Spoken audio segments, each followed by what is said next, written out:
네, 시작하겠습니다. 시험 보셨죠? 시험은 꼭 보셔야 됩니다. 꼭 보셔야 돼요. 써보시는 게 굉장히 중요합니다. 그리고 몇 칸이시던가요? 위에서부터 아래까지 22칸입니다. 22칸이고 답안지가 이렇게 되어 있죠. 이렇게 되어 있습니다. 이렇게 한 칸이 비어 있죠. 이렇게 한 칸이 비어 있는데 답안을 쓰실 때 원래 이제 목차라고 하죠. 목차라고 하는데 이게 일반적으로 이제 교수님들 논문에 쓰는 표준적인 목차 표기 순서입니다. 표기 순서가 뭐냐면 책하고 똑같아요. 이게 1번 1점 양가로 반가로 아시겠죠? 그 다음에 쓰시고 싶은 뭐 가 아니면 뭐 동그라미 1 요 순서로 일반적으로 씁니다. 그래서 이걸로 쓰시면 되겠어요. 그럼 질문이 하나다. 1번. 자, 답안을 쓰실 때 어떻게 쓰시느냐?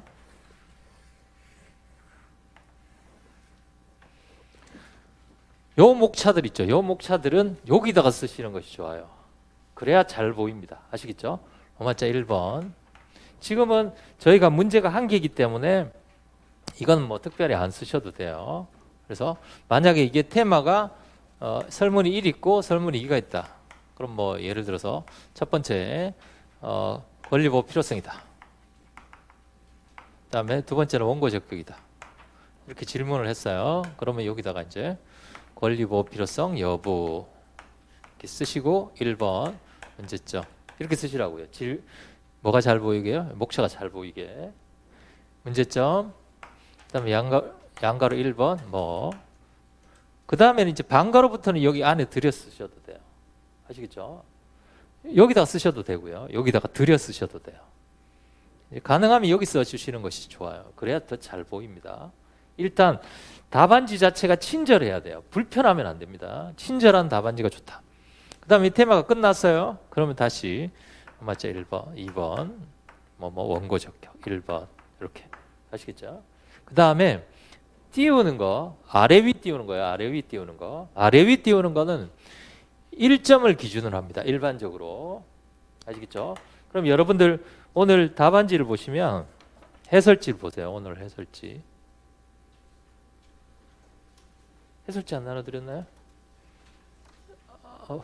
이런. 예. 문제만 나눠드리고 해설지. 예, 해설지는 제가 인쇄해서 그럼 지금 해설을 못 하는데요. 그럼 끝나고 나서 쉬는 시간에 나눠드리고 그 다음 해설을 해드리겠습니다. 자, 그래서 1번 뭐, 그 다음에 2번 뭐 이렇게 쓰겠죠. 그럼 요거하고 요거 사이에만 이렇게 띄우시는 것이 좋아요. 아래 위를 띄우는 거 아시겠죠? 아래 위를. 아래 위를 띄우는 거는 1점을 기준으로 한다. 그러니까 1점 하나 쓰고 그러니까 어떤 분들은 이거 하나 쓰고 한 칸 띄우고 이거 하나 쓰고 한 칸 띄우고 이러시는 분들도 있어요. 그렇지만 그것보다는 좀 더 나는 좀 여유롭게 쓰고 싶다. 그러면 양가로 1번까지 쓰고 한 칸 띄우고 그 정도까지 써주시면 되겠습니다. 그 다음에 목차 쓰시고 이제 내용을 씁니다. 문제점 해서 내용을 쓰겠죠. 내용을 쓰실 때 가로부터 꼭 세보세요. 한 줄에 25자에서 30자 사이 들어가면 돼요. 25자에서 30자. 본인이 글씨를 이렇게 한번 써보세요. 예를 들어서 30자 넘게 들어간다. 34자, 35자까지 들어간다. 그럼 글씨가 너무 작은 거예요. 아시겠죠? 글씨가 너무 작은 거고 24자 내지 25자 아래다. 그럼 글씨가 너무 크거나 아니면 너무 여유롭게 이렇게 써가지고 이렇게 그냥 아예 주세요. 이쪽으로. 예. 예, 그렇게 되어 있습니다. 해설인가요? 예, 맞습니다. 예. 예, 그렇게 되어 있기 때문에 쓰실 때 일단 보통 일반적인 자기 글씨체로 써보세요. 써보시고 그 다음에 이제 거기에 맞춰가지고 줄이고 늘리고 이렇게 하시면 됩니다. 평균 25자예요. 지금 여러분들은 시작이시기 때문에 제가 25자라고 합니다. 제가 2기 가면 28자에서 30자까지 쓰시라 그래요. 아예 30자가 넘어가면 답안지가 굉장히 답답해집니다. 예, 사실 답답하게 쓰는 게 맞아요. 아시겠죠? 그 다음에 글자 수 말씀드렸고, 문제점, 선생님 문제점, 거기 오늘 해설을 보시면 문제 상황이라고 되어 있죠. 이제 문제 상황이 이게 문제점인데, 문제점은 어느 정도 분량으로 써야 됩니까? 자, 일단 답안지 분량부터 설명해 드릴게요. 답안지 분량. 지금 전체 원래 시험은 100점이고 100분입니다. 100점에 100분이고 답안지는 일반적으로 15페이지를 기준으로 해요. 15페이지. 아시겠죠? 15페이지를 기준으로 하는데 지금은 제가 봤을 때 지금은요 13을 기준으로 합니다. 13을 기준으로 하면 그러니까 점점 이걸 늘리겠죠. 12 내지 13이라고 해봅시다. 12 정도라고 한다면 10점에 1.2페이지예요. 10점에 1.2페이지를 기준으로 합니다. 10점에 1.2페이지. 아니시면 그냥 10점에 1페이지 정도를 기준으로 한다고 생각하시면 되겠어요. 그럼 30점이면 몇 페이지죠? 3페이지. 원래는 1.5페이지입니다. 1.5페이지. 계속 연습해 오셨던 분들은 1.5페이지가 있는데 지금은 아직 우리가 시작이니까 10점에 한 페이지를 기준으로 해봅시다. 그러면 오늘 30점이니까 3페이지 쓰면 되는데 30점 만에 3페이지 못 쓰셨을 거예요. 30점 만에 3페이지 못 씁니다. 지금 현재는. 잘 쓰시면 1.5페이지입니다. 제가 봤을 때는 한 페이지에서 한 페이지 반 사이에서 30분에서 끝났을 거예요. 그 이유는 아무리 외워도 그만큼 스피드가 잘 안 납니다. 예. 그럼 선생님 책 보고 쓰면 더 느려요. 책 보고 쓰면 빠를 것 같죠? 암기가 훨씬 빠릅니다. 예. 그렇기 때문에 암기가 되면 될수록, 그럼 예를 들어서 요 분량을 오늘 시험 보는 분량, 선생님 저는 오늘 시험 보는 분량을 1.5페이지밖에 못 썼습니다. 그럼 어떡하죠? 1.5페이지 30점인데 이렇게 생각하시면 안 돼요. 다음에 권리보호 필요성이 나왔을 때는 1.8페이지 정도를 쓰실 수 있어요. 30점을. 다음에 동일한 문제가 나오면 2페이지 쓴단 말이죠. 이해가 되시죠? 그래서 점점 늘려가는 겁니다. 동일한 시간 내에 쓰는 분량을. 이해가 되시나요, 이게? 그러니까 지금은 처음이신 분들은 한 페이지에서 한 페이지 반 사이에 쓰시면 거의 시간이 끝날 거예요. 한 페이지 이상만 쓰셔도 첫 시험이니까 성공이다, 이렇게 생각하시면 됩니다. 그러면 선생님 이건 너무 중요하다고 그러는데 저 어떻게 할까요? 한 번 더 써보세요. 시간 있으실 때 동일한 걸 한 번 더 써보시면 금방 씁니다. 아시겠죠? 왜냐하면 한 번 쓴 거는 굉장히 오래 가요. 몇 달 지나도, 본인이 외워서 쓴 거는 몇 달 지나도 생각이 납니다. 근데 눈으로 공부한 건 오래 못 가요.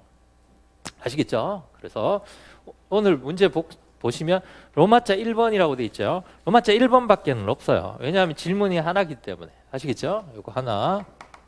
그럼 문제점 분량은 어느 정도 쓰는가? 문제점 분량. 요거요. 요거 분량. 요 분량은 어느 정도 쓰느냐 하면 10점에 2.5줄. 2줄에서 3줄 사이예요. 10점은 2줄에서 3줄. 그러면 30점은 6줄 내지 7줄 써도 된다는 얘기입니다. 아시겠죠? 6줄 내지 7줄. 10점에 2줄 보시면 돼요. 10점에 2줄. 만약에 20점짜리가 나왔다. 그러면 문제 상황은 4줄 쓰면 돼요. 30점짜리가 나왔다. 6줄. 아시겠죠? 2줄 정도 쓰시면 돼요.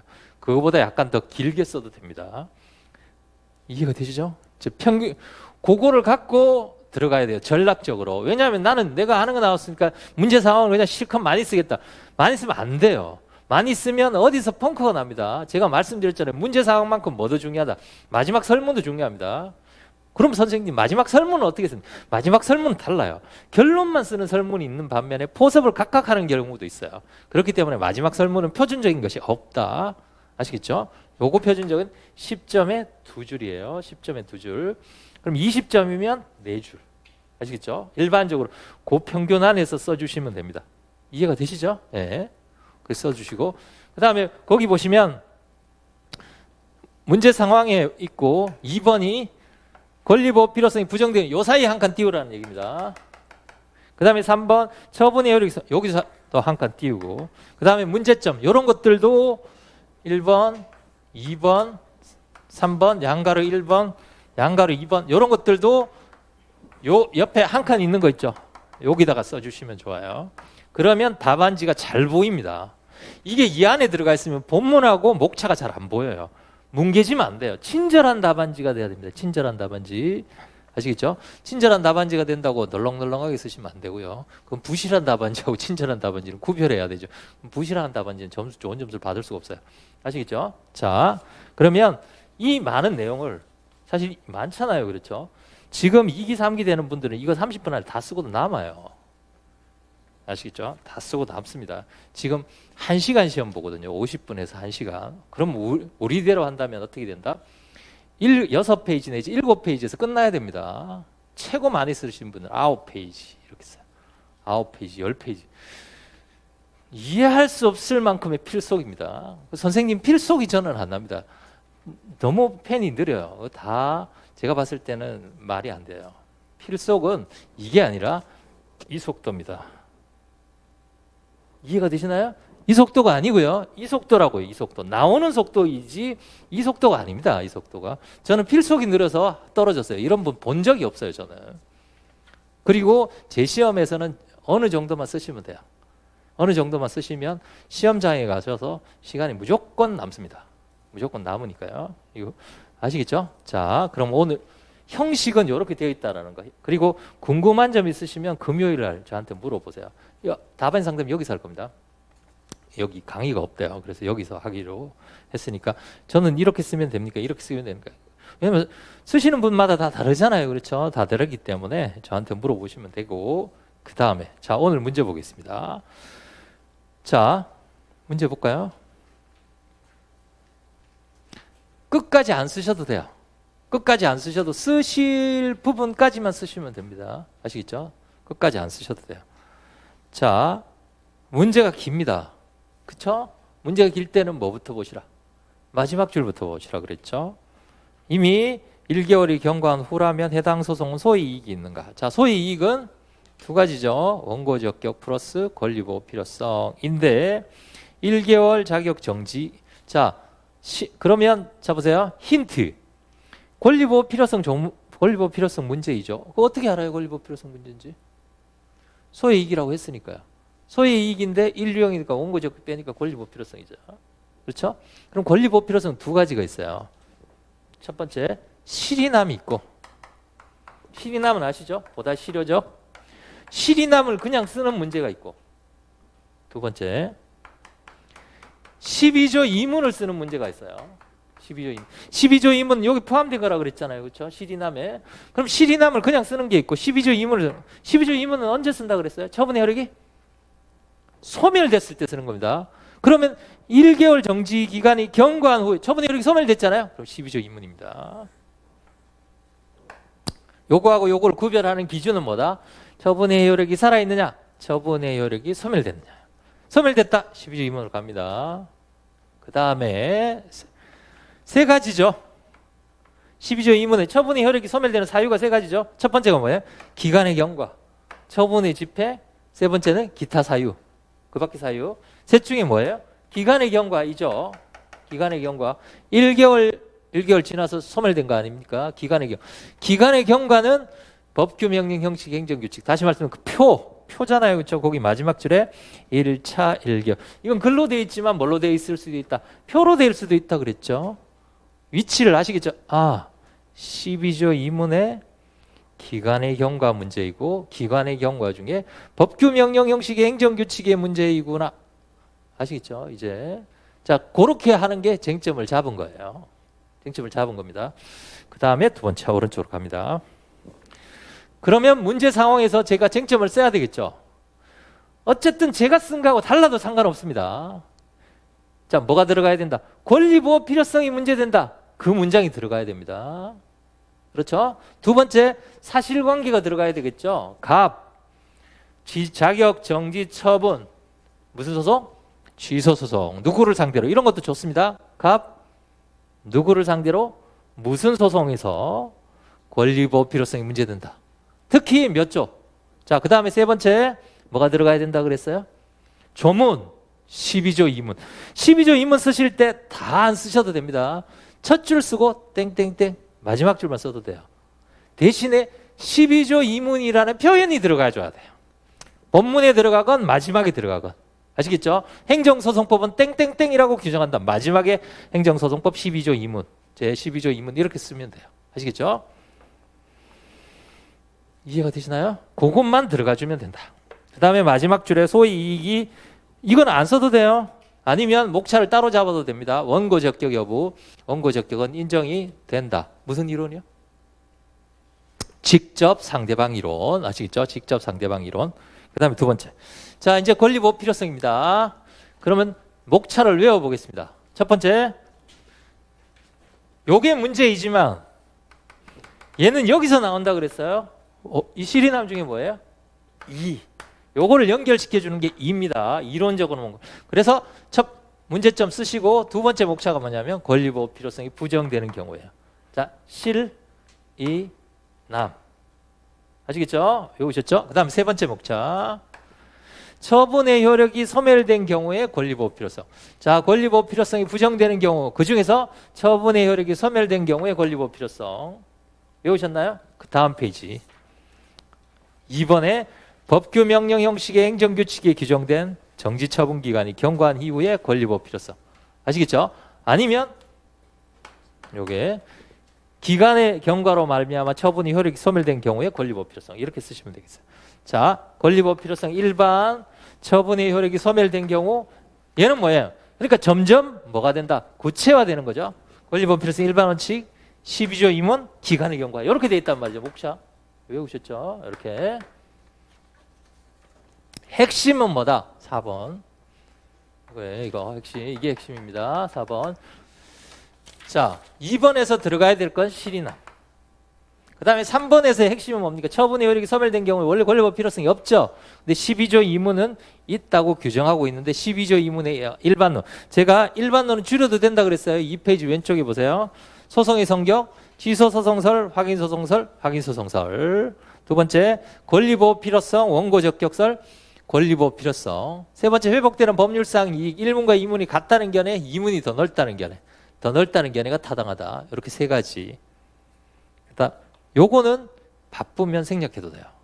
아시겠죠? 어느 게 더 중요하다? 3번보다 4번이 중요합니다. 아시겠죠? 근데 선생님이 외울 필요가 뭐 있습니까? 그냥 4번으로 그냥 가죠. 3번을 생략하고. 시간이 남는다니까요. 지금은 모르시겠습니다만 시간이 남으면 시험장에서 생각이 날 것 같아요. 안 납니다. 안 외우면. 선생님 이거 필요 없는데 이거 안 외우고 쓰면 저한테 카톡 많이 보내주세요. 그럼 제가 그럼 그렇게 하세요 라고 보냅니다. 그렇게 질문하는 건 뭡니까? 선생님 아슬아슬하게 떨어지는 방법을 가르쳐 주세요. 그거하고 똑같습니다. 아슬아슬하게 떨어지는 방법이에요. 그거는 남들 다 쓴, 선생님 안 쓰면 어떻습니까? 실익이 없는데 안 써도 돼요. 근데 교수님들이 채점할 때 다른 답안은 다 있는데 그 답안은 그게 없어요. 실제로 교수님 책에 보면 법규명령 형식 행정규칙, 권리법, 법규명령설, 행정규칙서 이런 거는 한 페이지에 나와 있지만 왼쪽에 나와 있는 소송의 성격, 소송 직위 이런 것들은요 10페이지씩 있어요. 교수님 책에는. 교수님들은 이게 더 중요하다는 거예요. 물론 실익은 없지만. 그러니까 우리는 교수님들 이 내용은 뭐냐면 교수님들 책에 있는 걸 뽑아가지고 딱 중요한 것만 딱 표시를 해놓은 거예요. 이걸 쓰는 건 뭡니까? 나는 읽어봤다는 거예요. 교수님 책을. 표시해 주는 겁니다. 아시겠죠? 취소소송의 본질, 권리구제설, 법률상 보호 있어. 그 학설 대립 지금 없어요. 그런데 써주는 겁니다. 그래야 그럴싸한 답안이 돼요. 그럴싸한 답안이. 자, 그래서 왼쪽 제일 아래에 보시면 처분의 효력이 소멸된 경우에는 권리보호 필요성이 부정되는데 12조 2문은 기간의 경우. 그러니까 요게 연결사예요. 연결사. 2로 연결이 된다. 12조 2문에서 요거다. 그래서 요거로 가는 거예요. 2페이지 오른쪽에 학설, 법규명령설, 행정규칙설. 목차가 뭐예요? 법적 성질 기준으로 하는 견해, 현실적 불이익을 기준으로. 아시겠죠? 요거. 그러니까 외우실 때 요거를 먼저 외우세요. 가능하시면. 요걸 먼저 외우시고 그 다음에 판례. 간은 안 써도 됩니다. 나 혹시 기억나시나요? 환경영향평가. 시험 보시다가 다 외우셨지만 시험 보시다가 생각이 안 나요. 보고 쓰셔도 됩니다. 잠깐 참고하셔도 돼요. 아시겠죠? 아, 왜 안 나지? 이렇게 하지 마시고 잠깐 보고 환경영향평가 이렇게 쓰고 또 계속 쓰시다가 또 생각이 안 나면 또 보시고 이렇게 하셔도 돼요. 지금은 상관없습니다. 아시겠죠? 예. 2기 돼도 다 못 외워요. 연기부터 들어가지고 2기까지 6개월 동안 공부하셔도 다 못 외웁니다. 이거 다. 왜냐면 돌아서면 잊어버려요. 환경, 경기도 성관이 이 정도밖에 못 외워요. 그럼 또 보면 또 외우고 또 보면 또 외우고 그렇게 하는 거죠. 자꾸 봐야 돼요. 환경영향평가 대행영업 정지처분. 자, 페이지를 넘겨보세요. 왼쪽 둘째 줄에 법규명령인지 행정규칙인지 상관없이 준수할 의무가 있다. 검토해 보시면 법적 성질과 직접적 관련, 제가 굵은 글씨로 해놨죠. 이게 바로 핵심 키워드예요. 그 다음에 재판 청구권 침해 가능성. 자, 마지막 소결 설문입니다. 설문에서 꼭 들어가야 될 건 뭡니까? 1개월이 경과한 이후에도 권리보호 필요성이 있어요. 왜 있어요? 과중된 제재 처분을 안 받을 수 있는 이익이 있으니까요. 그러면 가중된 제재 처분을 왜 받아요? 질문에 뭐라고 돼 있어요? 마지막 줄에 1차 1개월, 2차 6개월, 3차 1년 정지라고 규정하고 있잖아요. 요거를 써줘야 됩니다. 설문에다가. 아시겠죠? 요렇게 되어 있기 때문에 이 사람은 두 번째 위반하면 가중된 제재 처분을 받는단 말이에요. 그게 핵심이에요. 그게 핵심. 설문의 둘째 줄에 보죠. 시행규칙은 처분 기준에 따라서 별표에 따라서 제재 처분을 받을 위험은 현실적으로 이걸 꼭 써야 돼요. 이걸. 아시겠죠? 이거. 기회가 되시나요? 요거. 자, 그래서 오늘 한번 써보셨고 또 한 번 더 써보셔도 됩니다. 아시겠죠? 이렇게 한번 배우셨으니까. 너무 힘드시면 대목차 있죠? 대목차만 옆에 노트에다가 써보시고 대목차 보고 써보는 겁니다. 답안지를. 아시겠죠? 대목차뿐만이 아니라 안에 내용도 좀, 그럼 옆에 키워드만 이렇게 써보시고. 아시겠죠? 그래서 자기만의 것들을 만들어야 돼요. 그래서 뭐 이렇게 서브노트 같은 걸 만드셔도 되는데 지금은 서브노트를 만드실 필요 없어요. 서브노트 만들어가지고 책 만들었잖아요. 그렇죠? 그러니까 책에다가 본인이 원하시는 걸로 딱딱 외워두시면 됩니다. 자, 핵심은 뭐다? 대목차하고 판례예요. 가장 잘 까먹습니다. 자, 그렇게 알아두시면 되겠습니다.